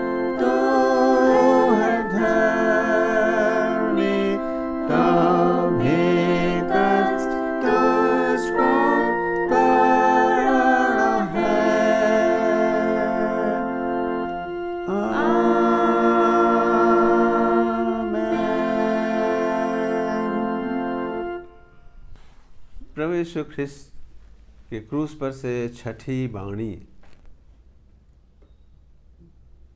यह प्रभु यीशु ख्रिस्त ने कहा पूरा हुआ। यूहन्ना 19:30 लिखा है कि जब यीशु सिर का ग्रहण कर लिया तब कहा पूरा हुआ। यीशु ख्रिस्त जब इस पृथ्वी पर था, उसके हाथ में एक महान कार्य था जो पिता ने उसे दिया था, और वह अब पूरा हुआ। जब हम सुनते हैं पूरा हुआ तो उसके इस काम को दर्शाता है। अंग्रेजी में लिखा है इट इज़ फिनिश्ड, जो यूनानी शब्द टेटलेस्टाई का अनुवाद है। यूनानी में, ये यूनानी भाषा थी, यह शब्द बैंक में प्रयोग किया जाता था। कर्ज का हिसाब किताब जब पूरा हो जाता था तब बैंकर लिख लेता था नीचे में टेटलेस्टाई, अर्थात वो कर्ज पूरा हुआ। और तब उसके बाद लिखकर खाता बंद कर दिया जाता था। पृथ्वी पर याद रखें, हमारा जीवन एक कर्ज है। हमारा प्रभु यीशु ख्रिस्त का क्रूस में दो लकड़ी हैं। एक लकड़ी है जो कि माइनस चिन्ह को बताता है, अर्थात हमारा ऋण, हम जो कर्ज में हैं। हमारा जीवन कर्ज है, एक ऋण है। हम पाप रूपी कर्ज के दासत्व में बंधे हुए थे। परमेश्वर ने हमारी रचना अपने स्वरूप में किया था, परंतु हमने पाप के कारण सब कुछ खो दिया। तो हम एक ऋणी हैं। हमारा उस ऋण को हम चुकाने के लिए मनुष्य असमर्थ था, नहीं चुका सकता था, और कर्ज के द्वारा हम सब शैतान के दासत्व में थे, और उससे छुटकारा पाना हमारे लिए असंभव था, और हमारा अंत शैतान के साथ आग की झील में निश्चित हो चुका था। परंतु परमेश्वर ने इतना प्यार किया हमसे और हमारे प्रति अपना अनुग्रह ऐसा दिखाया, उसने अपना एकलौता पुत्र को हमारे लिए दे दिया कि वह हमें पाप के उस दासत्व से छुड़ाए, पाप के जो कर्ज से जिसमें हम दबे थे उस कर्ज से हमें मुक्त करे, और जिस परमेश्वर ने हमारी सृष्टि की उस परमेश्वर के साथ हमारा मेल करा दे। और इसके लिए परमेश्वर ने स्वर्ग से अपने पुत्र यीशु को भेजा, जो हमारे साथ में आकर के ये प्लस चिन्ह बन गया। हम तो माइनस थे, कर्ज में थे। यीशु को भेजकर जो उसने हमारे लिए हमारे लिए क्रूस पर मरा, तो इसके द्वारा हमारे कर्ज छूट गए और हमारी अधार्मिकता उठा ली गई, और हमारे पापों का बोझ प्रभु ने अपने ऊपर लिया, और यही हमारे लिए क्रूस का चिन्ह है। और तब इस रीति से उसने हमें दासत्व से मुक्ति दी, हमें परमेश्वर के संतान होने का अधिकार दिया, और तब क्रूस पर से ये छठी वाणी जो पूरा हुआ, इस तथ्य को दर्शाता है कि यह कार्य जो पिता ने दिया था कि मनुष्य का उद्धार करे, तो वह पूरा हुआ। इस शब्द को जैसा बैंकर लोग करते थे, चित्रकार और शिल्पकार लोग भी इसका प्रयोग करते थे। जब कलाकार अपने किसी कार्य को पूरा करता था, जब वह अपना चित्र बना करके संतुष्ट हो जाता था, तब कहता था टेटलेस्टाई, अर्थात पूरा हुआ। जैसा परमेश्वर ने सृष्टि की रचना करके कहता था अच्छा है, वो इस रीति से हम इफिसी 2:10 के अनुसार हम एक चीज़ पाते हैं, लिखा है कि हम परमेश्वर की रचनाएं हैं। परमेश्वर ने हमारी रचना की और हम उसके द्वारा और ये मसीह यीशु में हमको उसने रचा, और ये कार्य कलवरी के क्रूस पर वो संपन्न हुआ, और प्रभु ने संतुष्ट होकर पुकार के कहा, पूरा हुआ। अपने पार्थिव जीवन में यीशु जानते थे कि उसे क्या करना है। उसने अपने शिष्यों से कहा कि मुझे अपने पिता की इच्छा को पूरा करना है, उसके कार्य को पूरा करना है। उसने ये भी कहा कि हमको दिन रहते ही इस काम को करना है, और मनुष्यों का उद्धार उसके जीवन का एकमात्र उद्देश्य था। वह मनुष्यों का परमेश्वर के साथ मेल कराने, पापियों को स्वर्ग का मार्ग दिखाने और समस्त संसार के पापों के लिए प्रायश्चित करने के लिए पिता के द्वारा भेजा गया था। वो जानता था कि शास्त्र के अनुसार वह परमेश्वर का मेमना है और उसे बलि देकर जगत के पापों को उठाना है।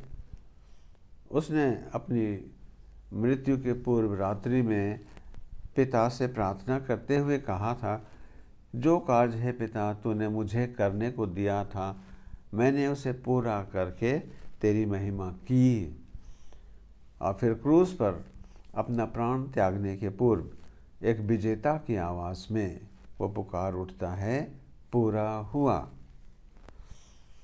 यीशु 12 वर्ष के आयु में ही जब मंदिर गया था और अपनी माता पिता से बिछुड़ गया था, जब उसकी माता उसे पा करके ये प्रश्न करती है कि तुमने ऐसा क्यों किया हमारे साथ यहाँ छोड़ रह करके, तो यीशु का जो उत्तर था उसे ध्यान कीजिए। लेखक कहता है, आप मुझे यहाँ वहाँ क्यों ढूंढते हैं? क्या आप नहीं जानते थे कि मुझे अपने पिता के घर में होना है? अंग्रेजी में लिखा है that I must be at my father's business, कि मुझे अपने पिता के कार्य में रहना है। एक बात इससे पता चलता है कि उस 12 वर्ष की आयु में वो जानता था कि उसके जीवन का उद्देश्य क्या है और उसका जन्म इस पृथ्वी पर किस काम के लिए हुआ। ज्ञान हो गया था कि वे कहाँ से आए हैं और क्यों आए हैं और क्या करना है। तो आज हमारे लिए यही प्रश्न है, हम प्रभु यीशु ख्रिस्त के शिष्य लोग हैं, हम उसको मानते हैं, हम उसका अनुकरण करना चाहते हैं। क्या हम जानते हैं, क्या हम अपने जीवन के उद्देश्य को जानते हैं कि हम कहाँ से आए हैं और किस आयु में हमारे बच्चे अपने उद्देश्य को जान सकते हैं?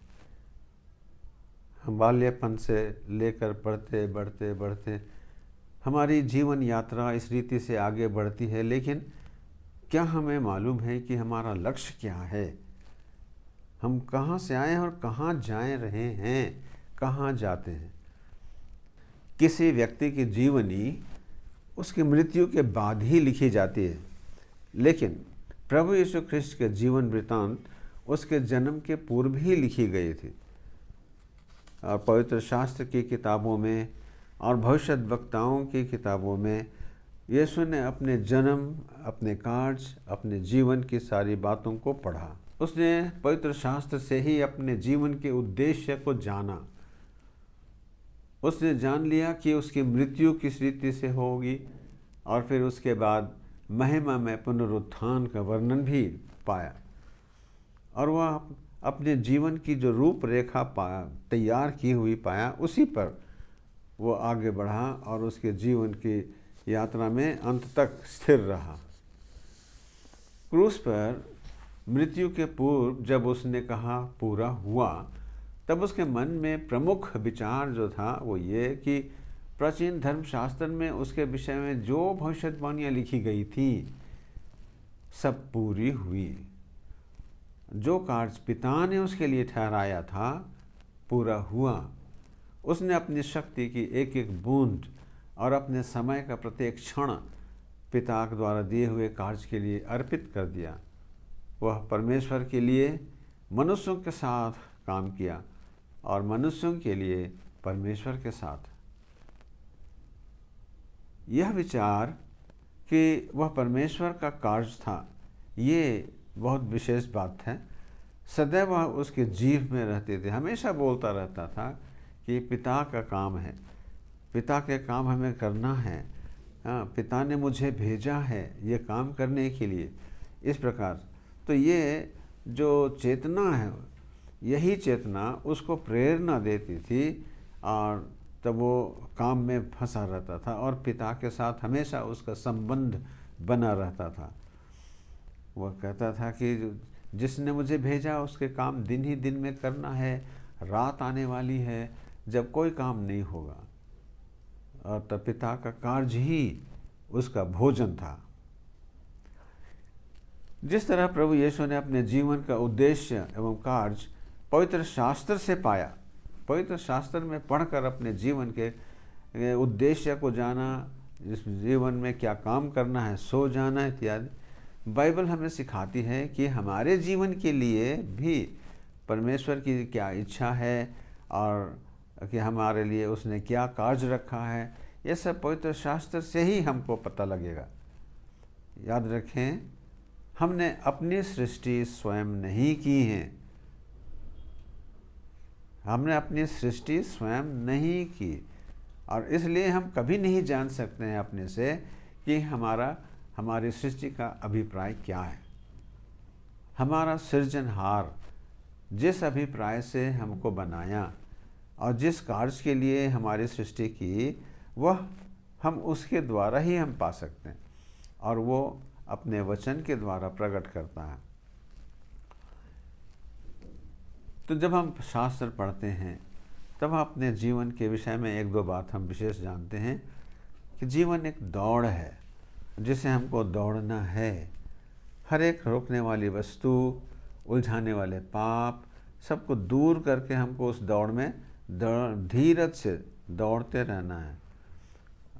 अच्छी दौड़ के लिए आवश्यक है कि हम अपनी दृष्टि प्रभु यीशु पर बनाए रखें, इधर उधर दाएं बाएं न देखें, जीवन की समस्याओं पर ध्यान न दें, अन्यथा हम ठोकर खाकर गिर पड़ेंगे। यीशु को अपनी दृष्टि से ओझल नहीं होने दें। बाइबल की शिक्षा है कि यह जीवन एक युद्ध है जिसे हमें लड़ना है। पाप में इच्छाएं हमको चारों ओर से दबाती हैं। अंधकार में संसार के शासकों का और स्वर्गीय क्षेत्र में जो दुष्ट आत्माएं हैं और उनके शैतान की धूर्तता, ये हमारे दौड़ को, हमारे युद्ध में रोकती हैं। पवित्र पौलुस ने लिखा, मैं श्रेष्ठ युद्ध लड़ चुका हूँ, मैंने दौड़ पूरी कर ली है, मैंने विश्वास को सुरक्षित रखा है और भविष्य में मेरे लिए धर्म का मुकुट सुरक्षित है। आइए हम अपनी बीती बातों को भूलकर जो आगे है लक्ष्य तक पहुंचने के लिए प्रयत्नशील रहें। क्या आप जानते हैं कि संसार में आपका कार्य क्या है? आपके जीवन की दौड़ कहाँ तक है? इस पृथ्वी पर हमारा जन्म किस उद्देश्य से हुआ? अधिकांश लोग सोचते हैं कि हमको पढ़ना लिखना है, नौकरी करना है, रुपया कमाना है, धन दौलत जमा करना है, परिवार बसाना है, मकान बनाना है, चैन से खाना पीना है। परंतु जो बाइबल की, जो परमेश्वर के लोग हैं, उनके लिए ये एकमात्र लक्ष्य नहीं है। ये तो परमेश्वर कहता है कि ये तो मैं खुद ही दूंगा, लेकिन हमारे लिए जो उद्देश्य है, हमारे लिए जो परमेश्वर की इच्छा है, वो ये है कि हम उसको ढूंढें, हम उसके साथ अपनी संगति बनाएं। वह हमको प्यार करता है और वो चाहता है कि हम उसके प्रेम में रहें। बाकी प्रतिदिन का भोजन ताजन, जो कुछ हमारे जीवन की आवश्यकताएं हैं, प्रभु तो प्रतिज्ञा करता है कि ये तो मैं तुम्हारे लिए करूँगा, इनके लिए तुमको चिंता नहीं करना। इस रीति से परमेश्वर के वचन को हम अगर अपने जीवन में बना कर रखें और उस पर भरोसा विश्वास करें। गीत संग्रह 82 धन्य प्रभु यीशु। हम इसके 3 पद गाएंगे, पहला, दूसरा और तीसरा।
से यीशु की 7वीं वाणी।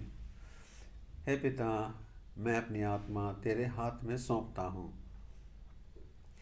हमारे उद्धारकर्ता प्रभु यीशु ख्रिस्त की प्रथम वाणी एक प्रार्थना थी जो उसने सब सताने वालों के लिए की, उनके लिए क्षमा की प्रार्थना की।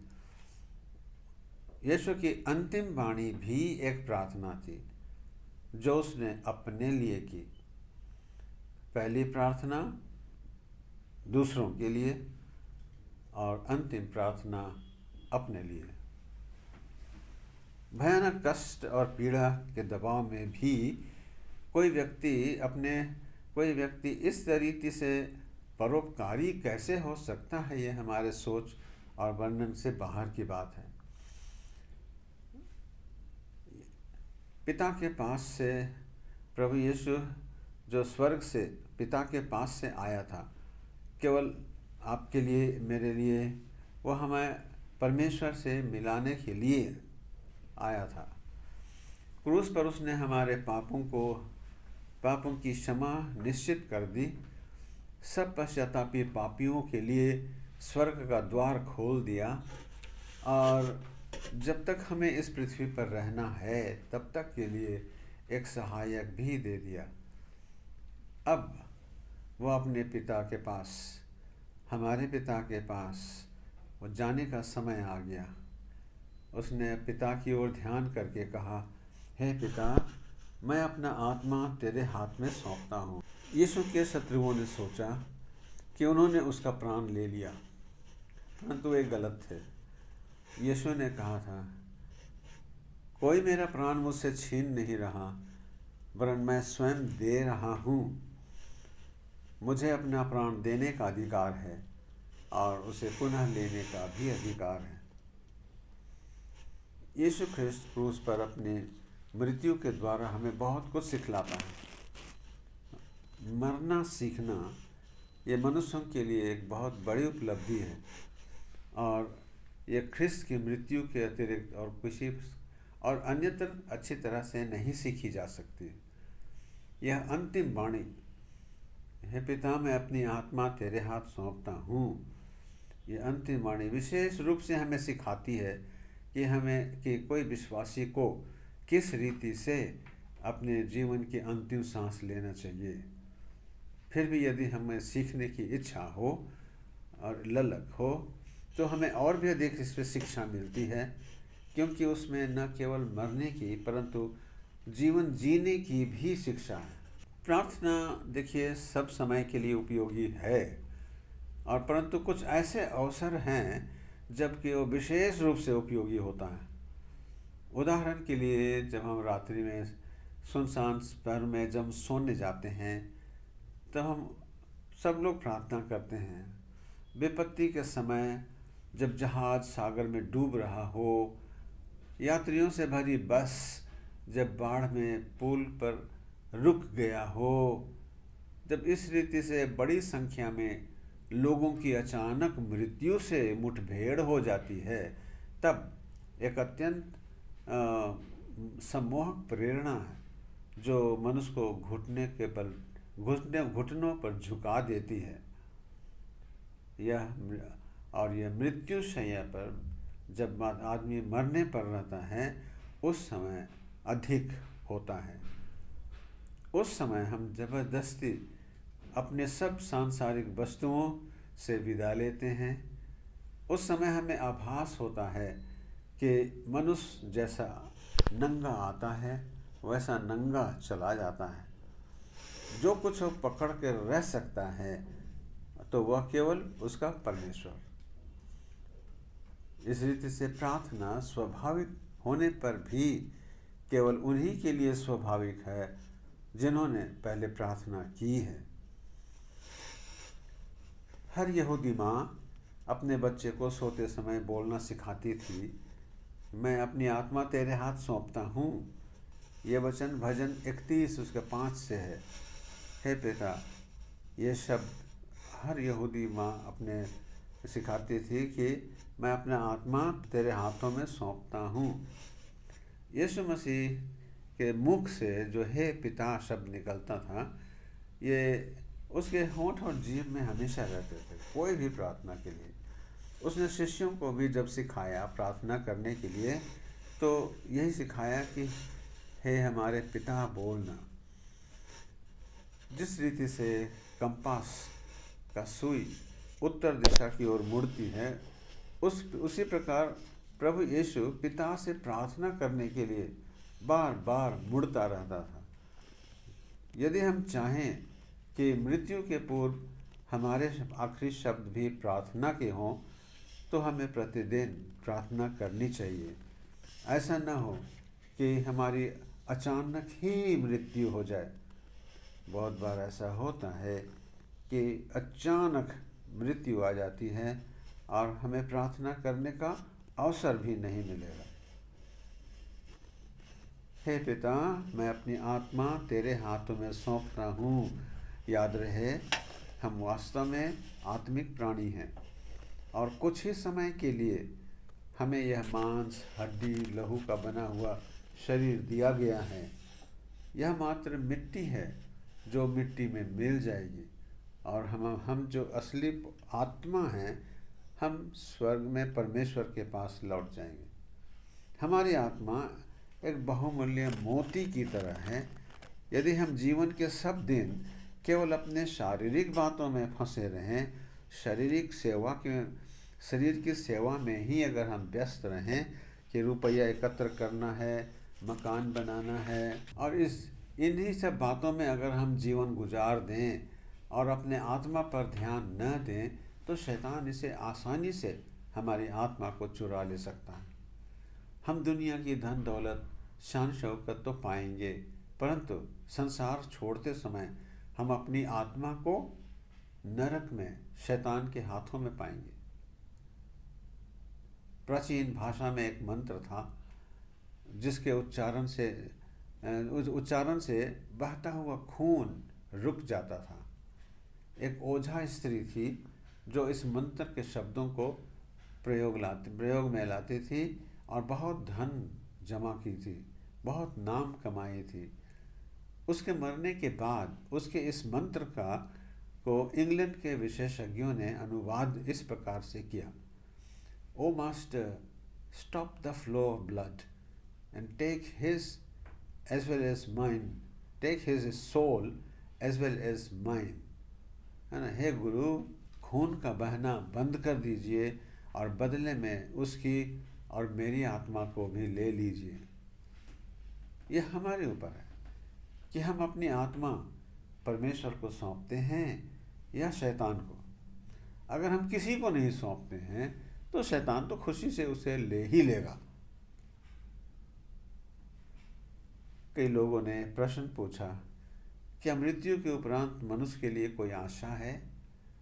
इसका उत्तर केवल मसीह यीशु के पास है, अन्यत्र कहीं नहीं। यह रहस्य प्रभु यीशु के जीवन में है। नया नियम बाइबल में हम ध्यान से पढ़ेंगे। हमारा विश्वास है कि यीशु मरे और जी उठे। इसी प्रकार जो लोग यीशु में विश्वास करके मरते हैं वे परमेश्वर के द्वारा यीशु मसीह के साथ ले लिए जाएंगे। हम मृतकों के पुनरुत्थान पर विश्वास करते हैं। गीत संग्रह 87, नित हो मेरे प्राण का घर, पहला और दूसरा पद।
सर्वशक्तिमान ईश्वर, हमारे स्वर्गीय पिता, धन्यवाद देते हैं प्रभु इस अवसर के लिए जब तेरे प्रिय लोग अपने दिल के उद्गार, अपने मन की इच्छा और अपनी निष्ठा तुझ पर प्रकट करते हैं। जो कुछ हमने तेरे वचन से सुना, मनन किया और तेरे स्तुति गान किए, उन सब पर तेरी आशीष हो। हे प्रभु, हम इस समय सब यहूदी जाति के सब लोगों को जो आज तक यहूदी जाति हैं, हम तो उससे प्रार्थना करते हैं तो इस जाति पर दया कर। हम यरूशलेम की कुशलता के लिए प्रार्थना करते हैं। प्रभु, तेरे लोग तेरी ओर फिरें। हम प्रार्थना करते हैं प्रभु, जैसे तूने हमारे जीवन के लिए शिक्षा दी, तूने अपने जीवन के द्वारा जो नमूना पेश किया, यह वर दे कि हम तेरे दर्शाए मार्ग पर आगे बढ़ें, एक दूसरे को क्षमा करें, एक दूसरे को हम बताएं कि तेरे साथ हमारा मेल मिलाप हो गया है, लोगों को मेल मिलाप का संदेश दे सकें और तेरे पवित्र आत्मा की संगति में सदा बने रहकर वो तेरे नाम की महिमा करें। हम अपने देश के लिए प्रार्थना करते हैं। इस कोरोना बीमारी के कारण सारा जीवन मनुष्यों का उथल पुथल हो गया है। हम विनती करते हैं प्रभु, तो अपने आत्मा के द्वारा अगुओं को अगुवाई दे। हम देश के सब अगुओं को, राष्ट्रपति, प्रधानमंत्री, राज्यपाल, मुख्यमंत्री और अन्य सब सेवकों को जो स्टेट में सेवा देते हैं, प्रभु सब के लिए तुझसे प्रार्थना करते हैं। तो अपने आत्मा का प्रकाश उन्हें दे, ताकि वे तेरी इच्छा के अनुसार तेरे दिए कार्यों में विश्वस्तता पूर्वक कर सकें। अब हे प्रभु, हम सब बीमार और दुखितों को तेरे सामने स्मरण करते हैं, जो आराधना के लिए नहीं जा पाते हैं, जो इस समय तेरी आवाज़ सुनते थे, सबों पर तेरी आशीष हो और तेरे वचन से और वचन के सामर्थ्य से तो उनके जीवन में काम कर। तेरे नाम की महिमा हो, हमारे प्रभु यीशु ख्रिस्ट के द्वारा, आमीन। हमारे प्रभु यीशु ख्रिस्त का अनुग्रह, परमेश्वर का प्रेम और पवित्र आत्मा की सहभागिता हम सब के संग सर्वदा रहे, आमीन। आप सबों को यीशु सहाय।